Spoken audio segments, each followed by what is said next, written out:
Buenas tardes, hermanos, hermanas, amigos y amigas de Gracia y Paz. A través de la historia, varios libros marcaron la diferencia en la formación del ser humano.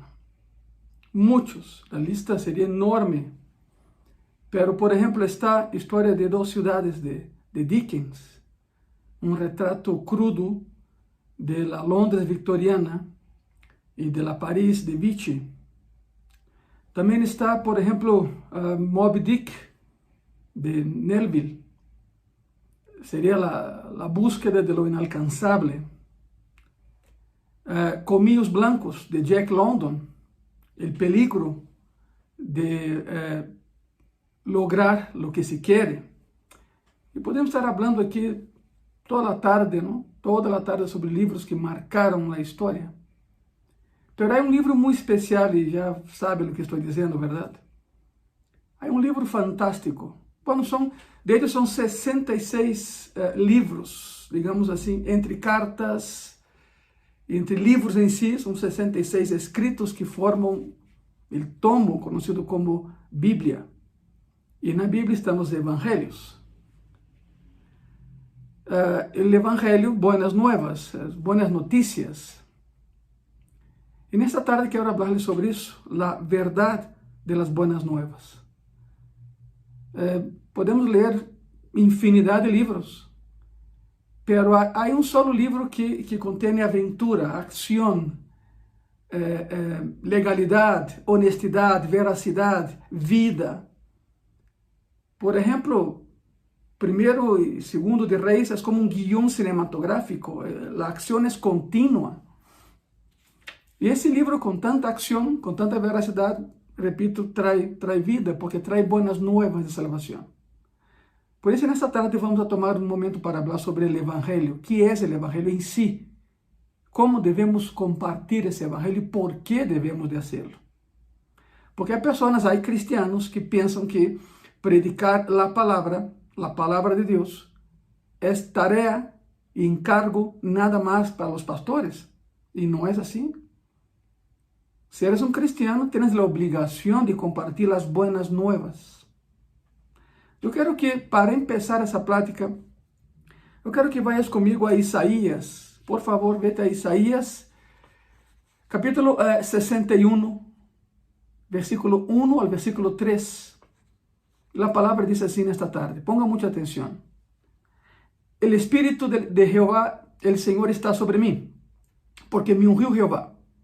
Me ha enviado a predicar buenas nuevas a los abatidos, a vendar a los quebrantados de corazón, a publicar libertad a los cautivos y a los presos abertura de la cárcel, a proclamar el año de la buena voluntad de Jehová y el día de venganza del Dios nuestro, a consolar a todos los enlutados, a ordenar que a los afligidos de Sión se les dé gloria en lugar de ceniza, óleo de gozo en lugar de luto, manto de alegría en lugar del espíritu angustiado, y serán llamados árboles de justicia, plantío de Jehová para gloria suya.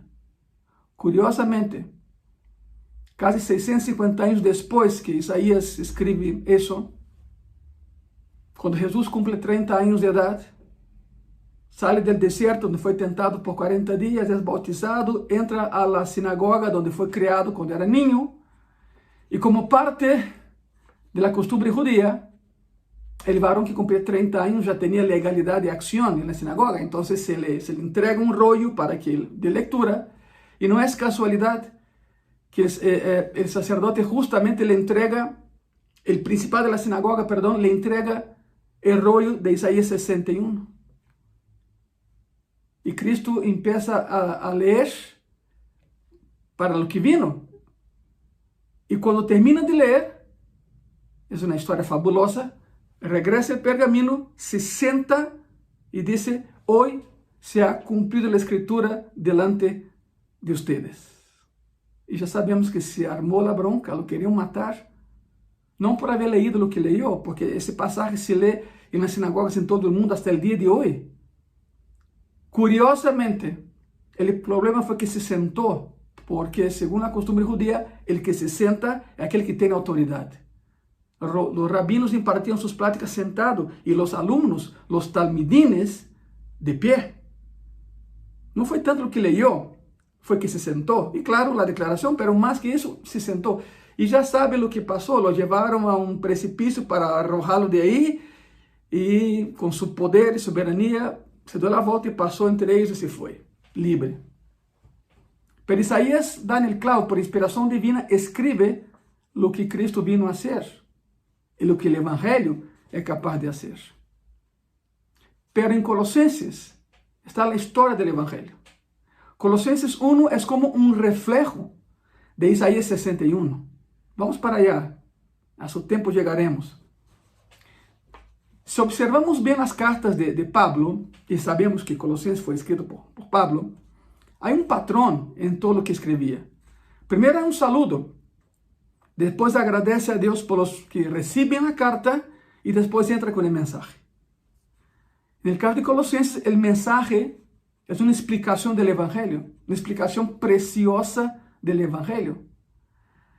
Colosenses capítulo 1, del versículo 1 al 5. De hecho, es el pasaje que vamos a estudiar hoy.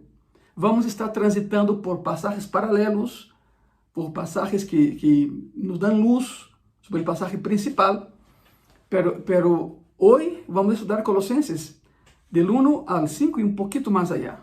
Pero vamos a empezar. Colosenses capítulo 1, del versículo 1 al versículo 5. Pablo, apóstol de Jesucristo por la voluntad de Dios, y el hermano Timoteo, a los santos y fieles hermanos en Cristo que están en Colosas. Gracia y paz sean a vosotros, de Dios nuestro Padre y del Señor Jesucristo. Siempre orando por vosotros, damos gracias a Dios, Padre de nuestro Señor Jesucristo, habiendo oído de vuestra fe en Cristo Jesús y del amor que tenéis a todos los santos, a causa de la esperanza que os está guardada en los cielos, de la cual ya habéis oído por la palabra verdadera del Evangelio. Esa última frase podría ser traducida literalmente como el mensaje de la verdad, el cual es el Evangelio. ¿Qué es el Evangelio? Es el mensaje de la verdad. ¿Quién es la verdad? Cristo es la verdad.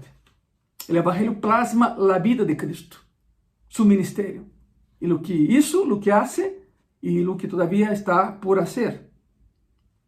Todo el tiempo y en cualquier situación, el Evangelio siempre estará asociado a la verdad. Y cuando hablamos, hermano, hermana, amiga, amiga, cuando hablamos de la verdad del Evangelio, ¿de qué estamos hablando? ¿Cuál es la palabra ahí? La palabra Evangelio, esa pequeña palabra, la palabra Evangelio, como aparece en el versículo 5 del capítulo 1 de Colosenses, es la palabra Evangelión. Y es un término técnico para buenas noticias. Por eso, buenas nuevas de salvación. El Evangelio son buenas nuevas de salvación. Originalmente, Evangelión era un término militar y era usado en relación a una batalla. Miren, algunos registros no bíblicos del pasado, nos muestran ocasiones en que una ciudad peleaba contra otra ciudad. Se daba mucho en Grecia en particular, porque Grecia no era un país, eran ciudades-estado. Era como si cada ciudad fuese una nación. Y cada ciudad peleaba una con la otra. Por eso era un país dividido en ciudades-estado y cada ciudad mantenía su propio ejército y con frecuencia habían batallas entre las ciudades y todo lo que estaba en la ciudad tenían que pelear.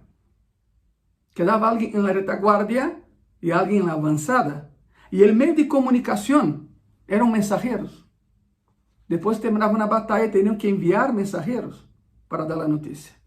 ¿Cómo se daba eso? Bueno, supongamos que estuvieses tú allá en una ciudad griega que había peleado, esperando noticias, y de pronto aparece en el horizonte a alguien, un mensajero, que regresaba del campo de batalla, llegaba corriendo a la ciudad, y normalmente por su aparición era obvio que había una buena noticia, si no, no habría nadie para regresar a dar la buena noticia, ¿verdad?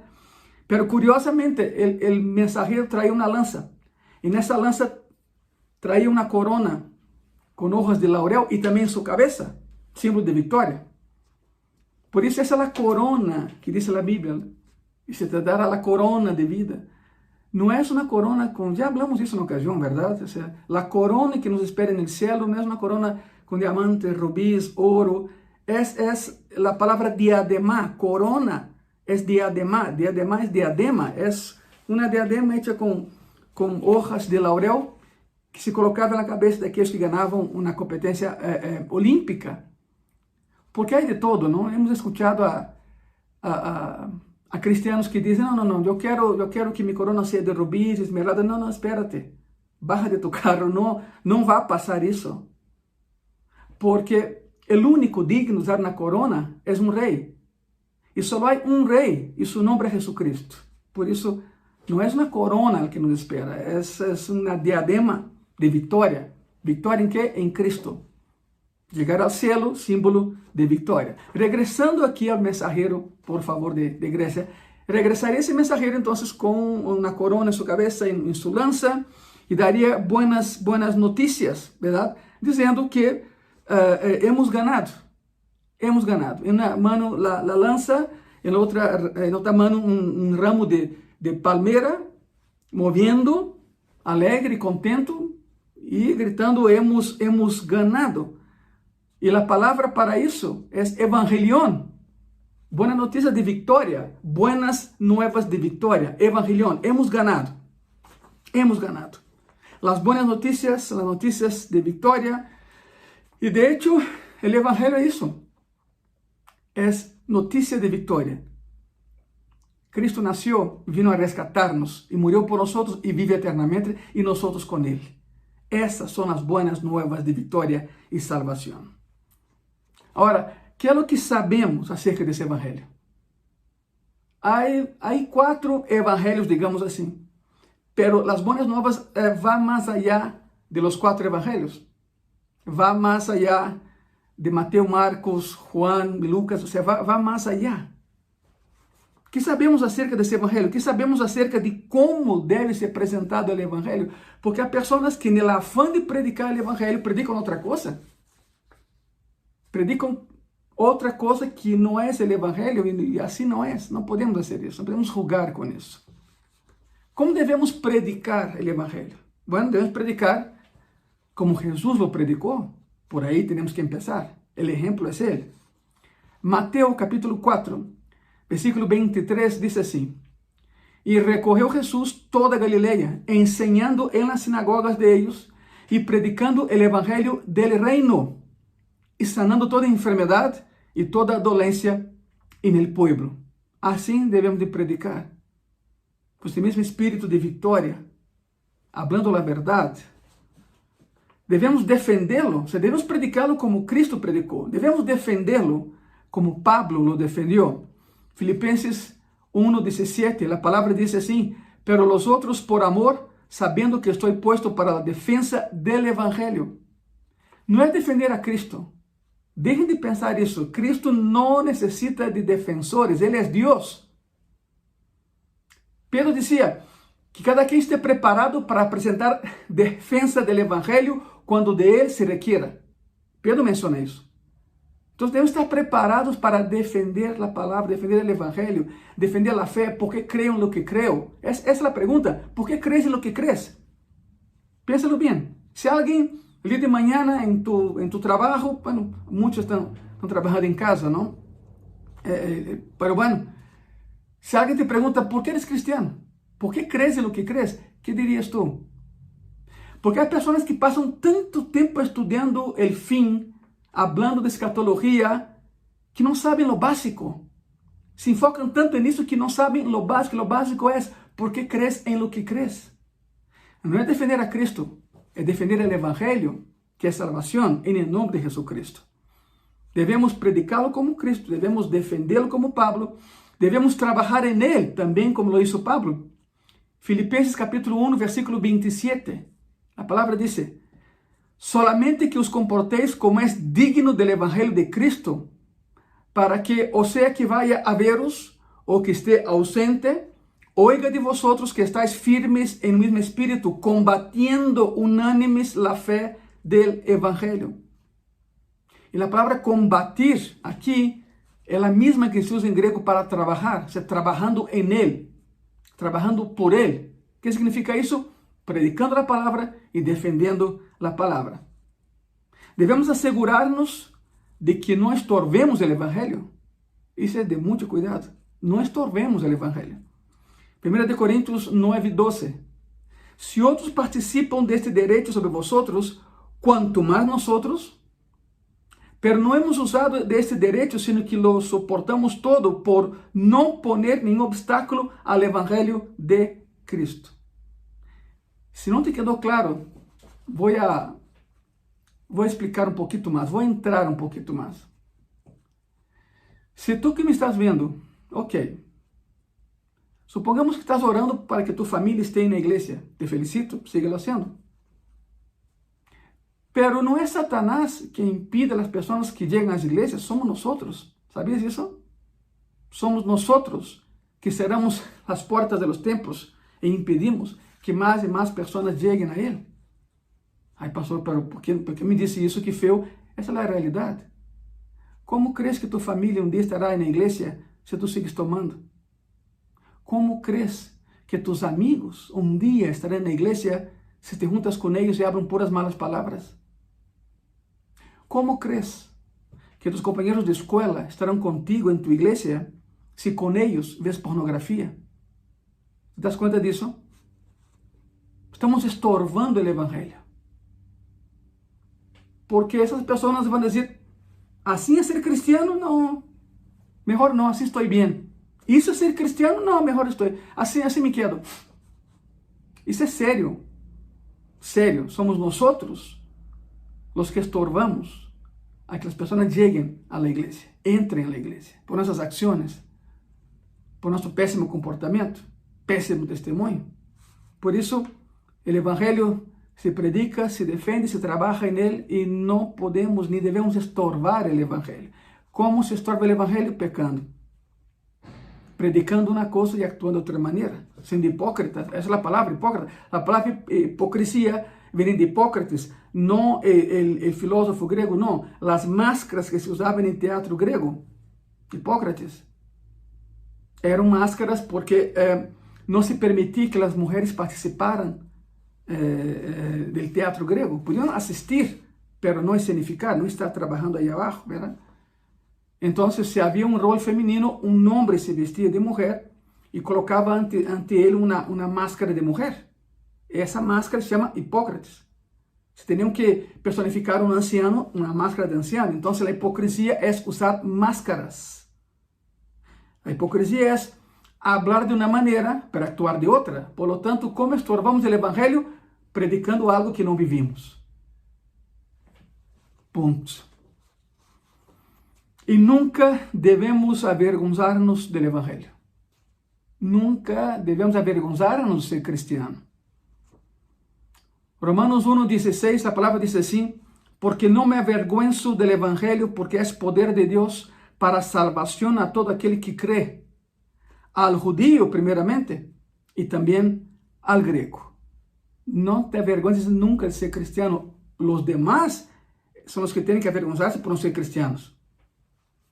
Pero en esencia, después de todo eso, en esencia, ¿qué son las buenas nuevas? ¿Sobre qué debemos predicar? Acuérdate que el título de ese sermón de hoy es La verdad de las buenas nuevas. Por lo tanto, la pregunta aquí es, ¿qué son las buenas nuevas? En esencia, de verdad, ¿qué son las buenas nuevas? ¿De qué se trata? ¿Sobre qué debemos predicar? Y comento eso porque muchos hoy en día não predicam o evangelho, sino que proclamam que buenos são para predicar, que ungidos são para sanar, que inteligentes são para ensinar e que tão puros são para repreender a los demás. Se hicieron super cristianos, super cristianas. É incrível.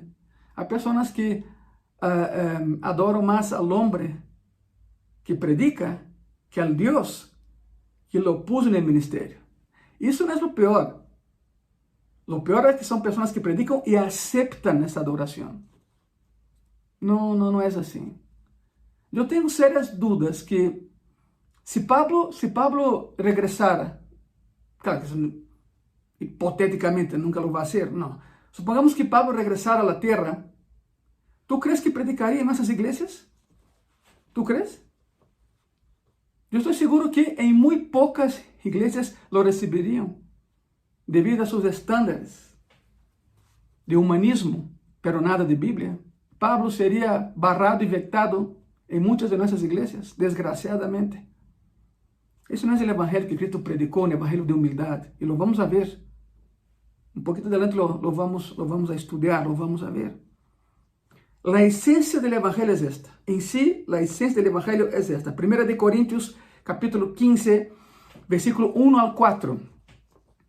Además os declaro, hermanos, el evangelio que os he predicado, el cual también recibisteis, en el cual también perseveráis, por el cual, asimismo, si retenéis la palabra que os he predicado, sois salvos, si no creísteis en vano.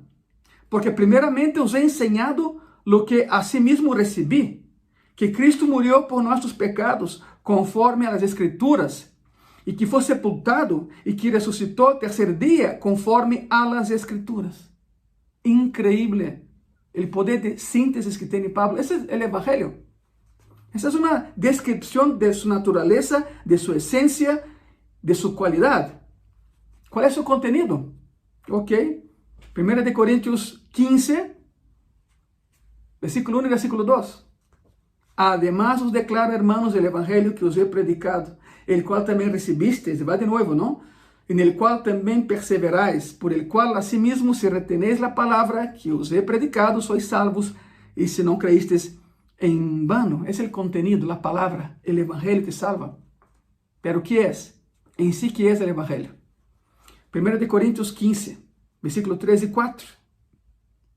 Porque primeramente os he enseñado lo que asimismo recibí, que Cristo murió por nuestros pecados, conforme a las Escrituras, y que fue sepultado, y que resucitó al tercer día, conforme a las Escrituras. Esas son las buenas nuevas, son las buenas noticias de que Cristo murió por nuestros pecados, y que resucitó para que pudiéramos vivir eternamente. Él murió para que tú y yo fuésemos eternos, aquellos que confiamos en Él, y que un día estaremos en su gloria, cara a cara con Él.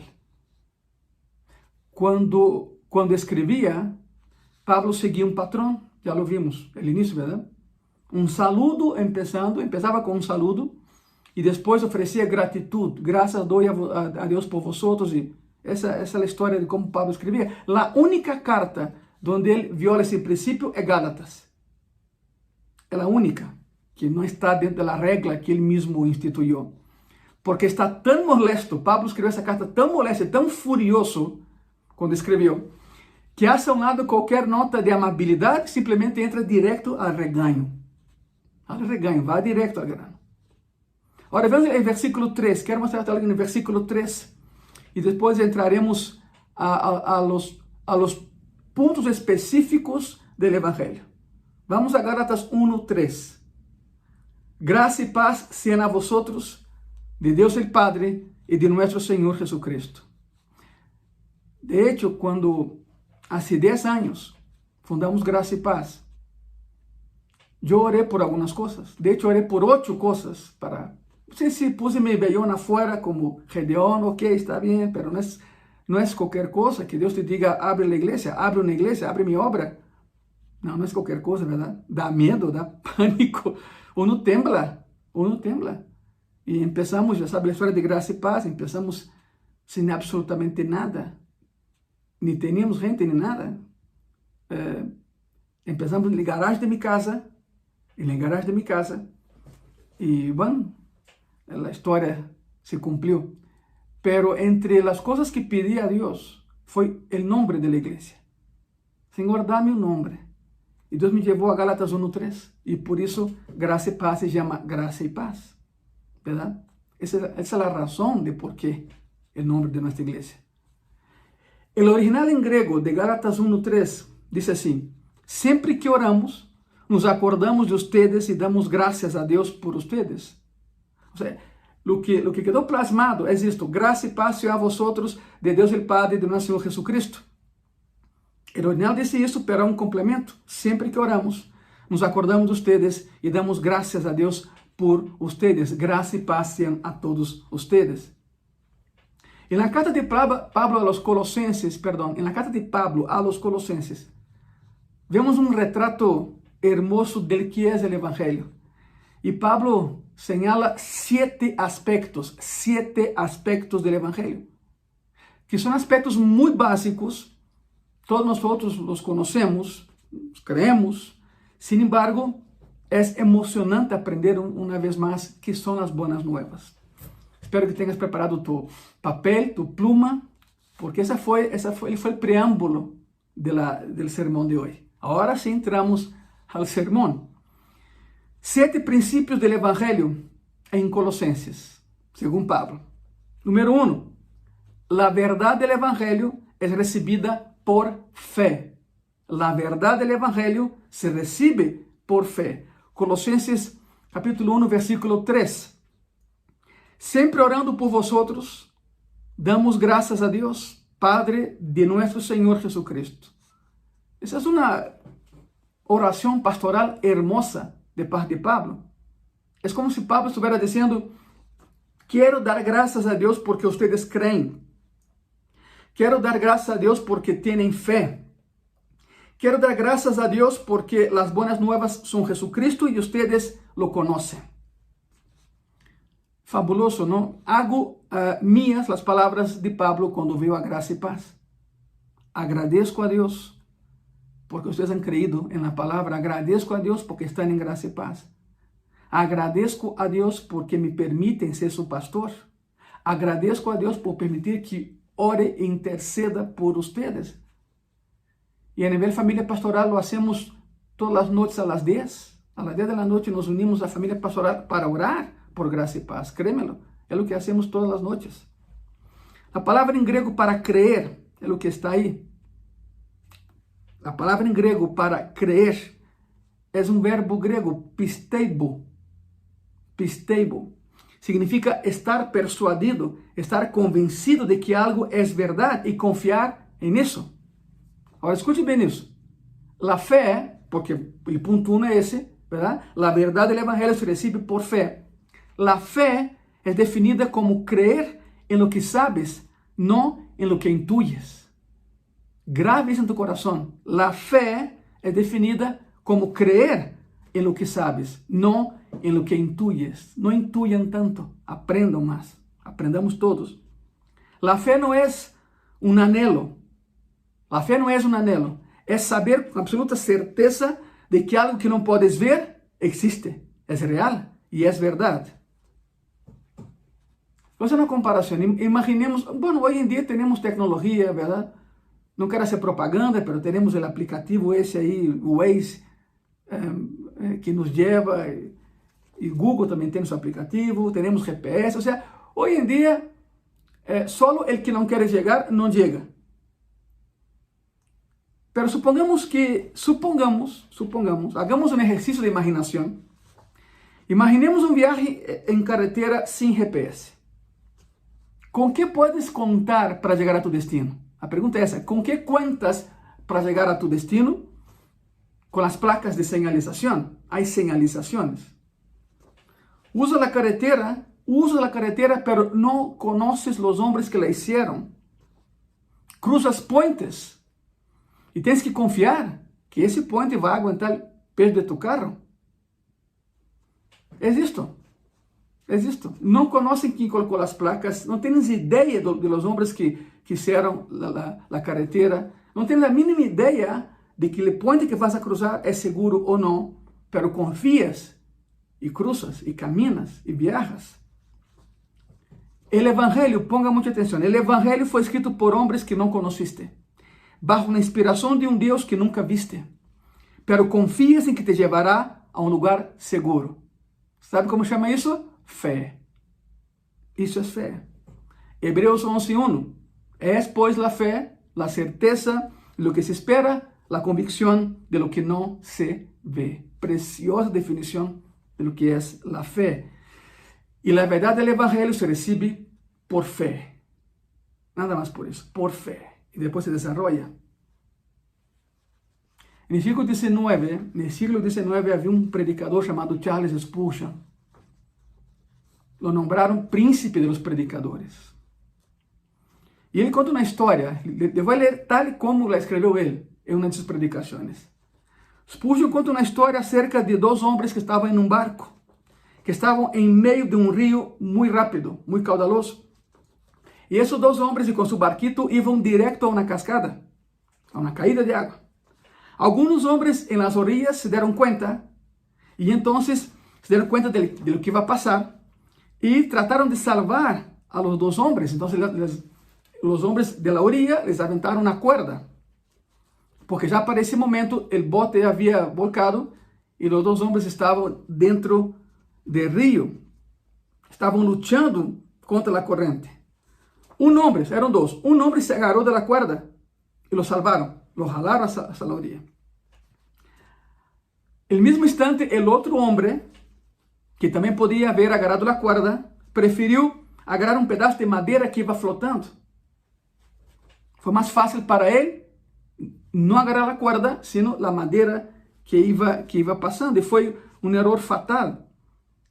Un hombre fue llevado a la orilla porque tuvo una conexión con las personas que estaban en tierra. El otro, aferrándose a un pedazo de madera, fue llevado hasta la cascada y nunca más lo volvieron a ver. ¿Qué pasó? ¿Por qué me está diciendo eso? Escuche bien eso. Lo que la fe hace es que te conecta con alguien que te salva. Su nombre es Jesucristo. La fe te proporciona una conexión con la orilla. La fe te conecta con Cristo. La fe es la cuerda. Alguien predica y te lanza una cuerda. La conexión. Por la fe tú la agarras. Y la predicación y el evangelio te lleva a Cristo que te salva. Intentar salvarse por obras, intentar salvarse sin Cristo, es como agarrarse de un pedazo de madera, te va a arrastrar y te va a llevar. El evangelio se recibe por fe. La verdad del evangelio se recibe por fe. Número 2. La verdad del evangelio resulta en amor. Todo termina en amor. Colosenses capítulo 1, versículo 4. No me salgan de Colosenses 1, por favor. Deja ahí su Biblia, que abierta. Colosenses capítulo 1, versículo 4. Habiendo oído de vuestra fe en Cristo Jesús y del amor que tenéis a todos los santos. Pablo dice, el resultado de eso ha sido el amor que tiene hacia los demás. Primero la fe, y la fe genera amor. La fe resulta en amor, porque ha escuchado el evangelio de amor. Gálatas 5, versículo 6 dice así en la palabra, porque en Cristo Jesús ni la circuncisión vale algo, ni la incircuncisión, sino la fe que obra por el amor. Por lo tanto, la verdad del evangelio genera amor, resulta amor. La fe no te lleva al aislamiento, hermano y hermana. Hay personas que se creen con tanta fe que se aíslan de los demás. Eso no es el evangelio. El evangelio agrupa, el evangelio junta, el evangelio no separa ni divide. Por lo tanto, la fe no te lleva a aislamiento. La fe no te hace creer que eres superior a los demás, o mejor que los demás, o más espiritual que los demás. ¿Sabe por qué? Porque la fe, a través del evangelio, va conectada con la humildad. Con la humildad. El pasaje dice la fe que obra por el amor. Una fe verdadera nos lleva a ser más amorosos, no más rencorosos. Entonces hay dos lados cruciales en la vida cristiana. Uno es la fe y el otro es el amor. Lados de la misma moneda. Uno es doctrina sana y el otro es amor vivencial. ¿Quieres amar? Pues ama, decide amar. El amor es una decisión que te lleva a una acción. Somos salvos por la fe y somos salvos para amar. La verdad del evangelio no solo es recibida por fe, no solo resulta en amor, sino que, número 3, la verdad del evangelio descansa en la esperanza. Colossenses capítulo 1, versículo 5. A causa de la esperanza que os está guardada en los cielos, de la cual ya habéis oído por la palabra verdadera del Evangelio. Te doy gracias a Dios no solo por tu fe, sino que doy gracias a Dios por el amor que resulta en la fe, y doy gracias a Dios por la esperanza que tenemos, tú y yo, a través de la fe. Ahora, ¿qué es la esperanza? Vamos entrando cada vez más, ¿verdad? ¿Qué es la esperanza? 1 de Pedro 1:4. Para una herencia incorruptible, incontaminada e inmarcesible, reservada en los cielos para vosotros. Pastor, ¿de qué me estás diciendo? Muy sencillo. Tenemos una herencia apartada en el cielo. Eso es fantástico. Hay algo que nos espera en el cielo. La vida aquí no es todo. Hay una vida allá. Pero claro, un día estaremos allá. No es hoy y será mañana, pero un día llegaremos allá. Hebreos capítulo 6, de versículos 18 al 20, la palabra dice así: para que por dos cosas inmutables, ¿qué es inmutable? Pues que no cambia, ¿verdad? Que no cambia. Para que por dos cosas inmutables en las cuales es imposible que Dios mienta, tengamos un fortísimo consuelo los que hemos acudido para asirnos de la esperanza puesta delante de nosotros, la cual tenemos como segura y firme ancla del alma y que penetra hasta dentro del velo. Miren qué imagen fabulosa. Donde Jesús entró por nosotros como precursor, hecho sumo sacerdote para siempre, según el orden de Melquisedec. ¿Se acuerdan del templo de Jerusalén, del tabernáculo de reunión, el santo lugar, el velo, el santísimo lugar detrás del velo? En el santísimo lugar, la presencia de Dios, el arca de la alianza. Es lo que el autor de Hebreos menciona aquí. No sabemos quién escribió Hebreos, tenemos pistas, pero no sabemos a ciencia cierta quién lo escribió, pero por supuesto era un judío escribiendo el evangelio a judíos. Por eso dice que Cristo es el precursor, el sumo sacerdote que entraba en el santísimo lugar, según el orden de Melquisedec. Aquí hablan de dos cosas inmutables. La pregunta es, ¿cuáles son estas? ¿Cuáles son las dos cosas inmutables? La promesa de Dios y el juramento de Dios. Jehová dijo a Moisés: los meteré en la tierra que yo juré a tus padres que metería. Y Cristo no miente. Cristo cuando promete, cumple. Lo que el autor de Hebreos está diciendo es que el cristiano tiene una cadena larga, que termina en un ancla. ¿Sabe para qué sirve el ancla? Para estabilizar el barco. El ancla estabiliza el barco. Nuestra ancla ha sido arrojada dentro del santísimo lugar. Y esa ancla está, perdón por la palabra, amarrada y anclada en el trono de gracia de Dios. Y por eso los cristianos llevamos una vida de estabilidad emocional, espiritual y física. Porque estamos anclados. Aunque venga la tempestad, aunque nos mueva de un lado a otro, no vamos a zozobrar, no vamos a volcar, no nos vamos a hundir. Porque estamos amarrados a una cadena que termina en una ancla y según el autor de Hebreos, esa ancla está arrojada, está lanzada dentro del santísimo lugar. Está amarrada al trono de gracia de nuestro Señor Jesucristo y nada nos podrá separar de Él. Amén, ¿verdad? Amén significa estoy de acuerdo. Así sea. Tenemos un ancla, tenemos una cadena, que termina en un ancla y esa ancla está arrojada dentro del lugar santísimo y está atada al trono de gracia de Dios. Esta es nuestra esperanza, estabilidad en medio de la tormenta. Algo que como cristianos debemos aprender, escuche bien eso, es a no sacrificar el futuro en el altar de lo inmediato. El mundo con sus valores corruptos te dice, compre ahora, paga después. El cristiano dice, pago ahora y disfruto después. Llegaremos al cielo, sí, pero pasaremos por muchas vicisitudes. Por eso, sufra ahora y después descansaré. Pero el mundo te dice, no importa, disfruta ahora y paga después. Es lo que el mundo intenta vendernos. Esperanza. Hablamos de esperanza, porque el punto número 3 del Evangelio es la verdad del Evangelio descansa ¿en qué? En la esperanza.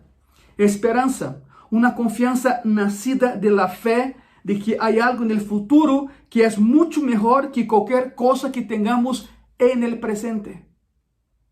Por eso, no sacrifiques, por favor, tu futuro en el altar de lo inmediatismo. No lo hagas. Número 4. La verdad del Evangelio alcanza al mundo. Para eso estamos, ¿verdad? Colosenses capítulo 1, versículo 6, pero la primera parte. Vamos a dividir versículo 6 en 3 partes. Colosenses 1, versículo 6, primera parte, dice así: que ha llegado hasta vosotros así como a todo el mundo. Pablo está diciendo, el Evangelio no es simplemente otra religión misteriosa dentro del Imperio Romano. Los que predican el Evangelio no son parte de una secta, porque los colosenses en aquel entonces estaban siendo bombardeados por un montón de sectas locales, llenas de misterios, con rituales de iniciación. Y Pablo menciona, el Evangelio es otra cosa, el Evangelio no es eso. No somos sectarios, somos cristianos. Romanos, capítulo 1, versículos 16 y 17, la palabra dice así: porque no me avergüenzo del Evangelio, porque es poder de Dios para salvación a todo aquel que cree, al judío primeramente y luego al griego. Porque en el Evangelio la justicia de Dios se revela por fe y para fe, como está escrito: mas el justo por la fe vivirá. De hecho, ese fue el detonante del avance de la reforma protestante en Europa a través de Martín Lutero, ¿verdad? Que en 1521 clavó sus 95 tesis en contra del papado y en las puertas de la catedral de Wittenberg. Cuando Lutero leyó eso, mas el justo por la fe vivirá, e empezó en su mente una nueva idea. De hecho, no era una nueva idea. Zwinglio ya lo había hecho anteriormente, Savonarola 100 años antes de Lutero. Martín Lutero no fue el precursor ni fue el inventor de la reforma protestante, pero fue un eje poderoso, un eje muy poderoso. Mas el justo por la fe vivirá. El Evangelio debe ir al mundo. El Evangelio no puede ser guardado en cajas y almacenado en los sótanos de nuestros templos. Ahí no hay lugar para el Evangelio. La iglesia, hermano, hermana, amigo, amiga, la iglesia no es un club social donde vamos para conectarnos con otras personas. Vamos a la iglesia para conectarnos con Dios. Y el resultado es que también nos conectamos con personas que profesan la misma fe que tenemos. Esa es la verdad. Sí, el Evangelio es recibido por fe, resulta en amor, descansa en la esperanza y alcanza al mundo. Es un mensaje que podemos darle a cualquier persona en cualquier cultura, porque la iglesia está constituida por personas de todo el mundo. De todo el mundo. Número 5. Característica número 5 del Evangelio de las Buenas Nuevas, la verdad de las Buenas Nuevas. Número 5. La verdad del Evangelio produce ¿qué? Fruto. La verdad del Evangelio produce fruto. Colosenses capítulo 1, versículo 6, una vez más, pela segunda parte. Dice así: y lleva fruto y crece también en vosotros. La palabra de Dios es viva, eficaz y productiva. Da fruto. El Evangelio es como una energía interna que se esparce como una semilla de mostaza que se convierte en un árbol y está viva. Y cuando cae en el corazón, no solo opera en el interior, no solo da fruto en el interior, sino que se esparce en el exterior. Hay una convicción interna y es por eso que la palabra dice que de la abundancia del corazón habla la boca. Lo que traes ahí en tu corazón es lo que va a salir por tu boca. ¿Quieres conocer a alguien? Muy sencillo, déjalo hablar. Déjalo hablar y lo conocerás. Porque de la abundancia del corazón habla ¿qué? La boca. Empieza el interior, el Evangelio produce un cambio interno que se esparce en el exterior. La primera idea de dar fruto tiene un concepto interno. La segunda es algo que se esparce.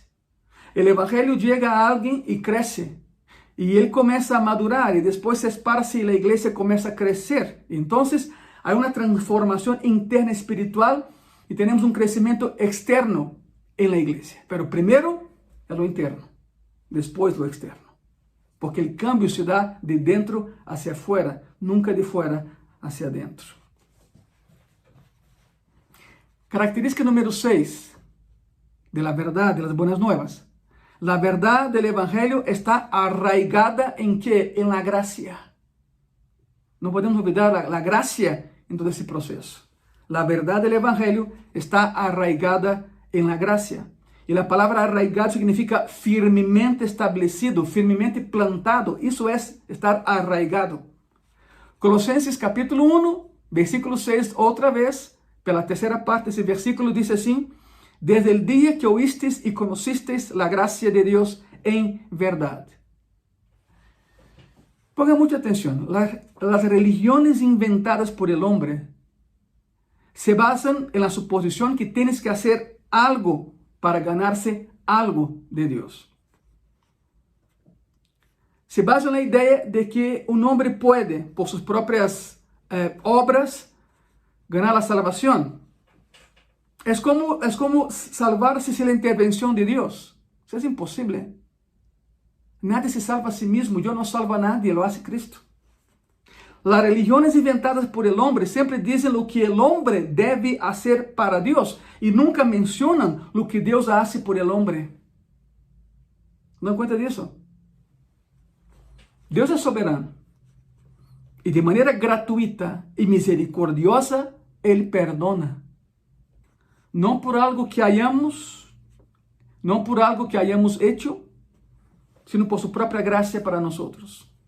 Hay que aclarar, y es el punto indicado para hacerlo, hay que aclarar, gracia no es misericordia. Gracia no es misericordia. Pastor, ¿cuál es la diferencia entre gracia y misericordia? Ok, gracia es recibir lo que no merecemos. Misericordia es recibir lo que no esperamos. Esa es la diferencia. Espero que eso quede grabado en tu corazón. Y de Dios tenemos ambas cosas. La salvación es un acto soberano por parte de Dios. Nada de lo que hagas, nada de lo que yo pueda hacer, me salva. Nos salva. Porque la salvación es una iniciativa de Dios. Nada más y nada menos. Piensen en eso. Número 7. Última característica del Evangelio. Las buenas nuevas. La verdad del Evangelio es reportada por hombres. Esparcida por hombres. Colosenses capítulo 1, versículos 7 y 8. Y la palabra dice así: como lo habéis aprendido de Epafras, nuestro conservo amado, que es un fiel ministro de Cristo para vosotros, quien también nos ha declarado vuestro amor en el Espíritu. Pablo está agradecido con Epafras. ¿Por qué? Porque él fue alguien que había llevado el Evangelio a Colosas. Fue Epafras que predicó la palabra en Colosas. ¿Y qué aprendieron de Epafras? Que la gracia de Dios es real. Pablo agradece a Epafras entrañablemente por haber predicado la palabra en Colosas. ¿Y qué fue lo que aprendieron con el Evangelio? Que la gracia de Dios existe, que la gracia de Dios es real. La verdad del Evangelio es reportada por hombres. O sea, tiene que haber un canal humano para que sea esparcida. Y ese canal, hermano, hermana, somos nosotros, tú y yo. No te calles, hable de Cristo. Somos el canal de la bendición de Dios a los demás.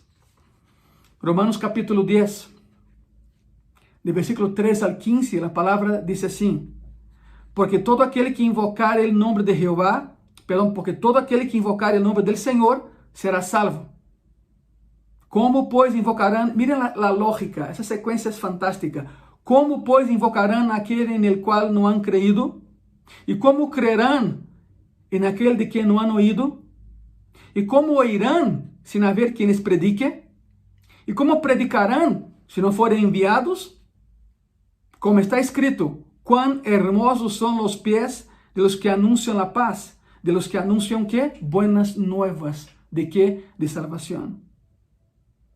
Ese evangelio glorioso y todo lo que Dios ha hecho se reduce a la dependencia de los hombres para que el mensaje llegue a corazones. El detalle es este, dice la palabra que los ángeles quisieran tener el privilegio que tú y yo tenemos. ¿Cuál privilegio? Predicar las buenas nuevas de salvación. Dice la palabra, a ellos fue negada y a nosotros fue dada la incumbencia de esparcir las buenas nuevas de salvación.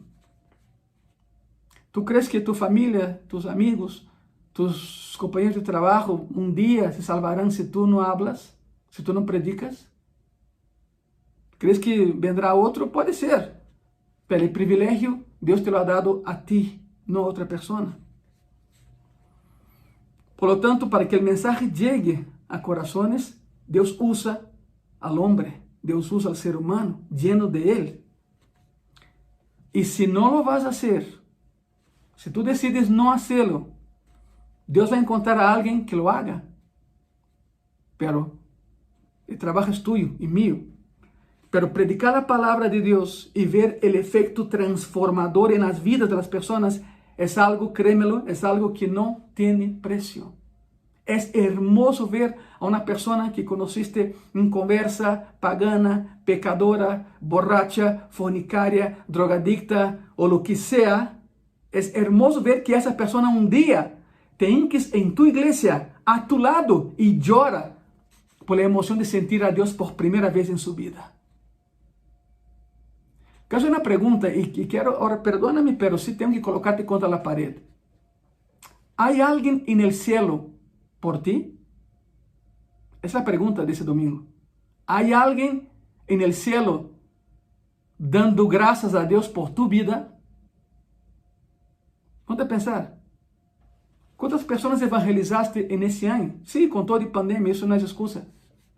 ¿Cuántas personas has evangelizado en ese año? Y regresa a la pregunta inicial, ¿hay alguien en el cielo por ti? Si la respuesta es no, o no sé, estás mal.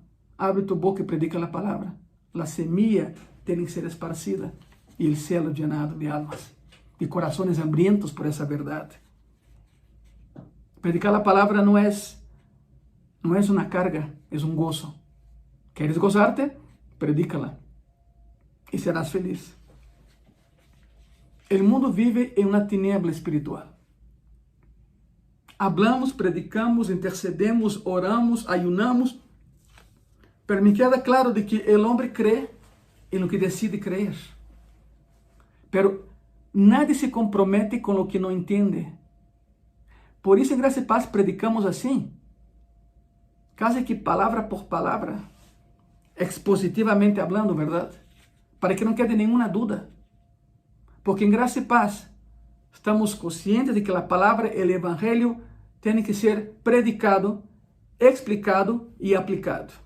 Por eso hacemos de esa manera. Y quiero terminar hablando de esa ceguera que vivimos hoy en el mundo. Una ceguera que se rehúsa a ver la luz. Voy a terminar con una fábula de la mitología greco-romana. Uno de los mitos más interesantes, uno de los mitos que más nos llaman la atención, se relaciona a Orión. Orión, hablando de mitología, Orión, la mitología greco-romana, era hijo de Júpiter. Por eso hay una constelación llamada Orión, el cinturón de Orión, que es visible. Algunos dicen prosaicamente las tres Marías. Ese cinturón de Orión, exactamente. El cinturón de Orión. Ahora, déjame comentarte la fábula. Quiero terminar con esa historia para que quede claro el concepto que estamos aprendiendo hoy. Orión era un cazador famoso y poderoso. Orión era un gigante. Hasta los dioses le temían. Se enamoró de Mérope, hija del rey Keos. Entonces Orión buscó a Keos y dijo, oye, quiero casarme con tu hija. Quiero casarme con tu hija. Y Keos, el rey Keos, le dio vueltas y vueltas checando si no había alguien mejor que Orión para ser su yerno, ¿verdad? Y mientras Keos pensaba, Orión decide hacer algo. Orión pensó, tengo que hacer algo para mostrar de lo que soy capaz. ¿Qué fue lo que hizo? Orión buscó una isla toda una isla, le quitó todos los animales de esa isla y se los llevó y se los regaló a su novia. Pues fue un desastre, ¿no? ¿Te imaginas llegar con animales salvajes delante del rey? Pues Orión agarró todos los animales de esa isla y los regaló a su novia. A su novia. Pero aún así, el rey Queos no estaba para nada impresionado. Y entonces, muy preocupado y molesto por la indiferencia del rey Queos, Orión decidió actuar y raptó a la novia. Entonces, el padre de la novia, Queos, se enojó, se enfureció. Una noche invita a Orión para una fiesta en su palacio y Orión se emborracha. Esa es la historia. Orión se emborracha y el rey Queos, ahora viene la parte fea, ¿verdad? El rey Queos le saca los ojos de Orión y lo arroja ciego al mar para que muriera. Bueno, según la leyenda, porque eso es una fábula, claro, nunca existió, pero quiero que entienda el final para que entienda lo que estoy hablando. Según la leyenda, un oráculo se acercó a Orión se estaba ahogando, y el oráculo le dijo: si te colocas bajo los rayos del sol en la mañana y dejas que te queme en los ojos, recuperarás tu vista. Entonces Orión, como pudo, alcanzó una pequeña roca, se puso ahí, y con la cara hacia la luz todas las mañanas, hasta que un día recuperó la vista. Pero desgraciadamente poco después Diana la cazadora lo mató. Esa es la historia. De nada sirvió, pero Diana la cazadora lo mató. Y para honrarlo, lo colocaron entre las constelaciones. Y por eso tenemos hoy una constelación llamada Orión, el cinturón de Orión, o las Tres Marías, como algunos la conocen. El doctor Birdhoff, un filósofo alemán, un cristiano, culturalmente Birdhoff estaba muy avanzado, y Birdhoff escribió algo en respuesta a esta historia, de Orión.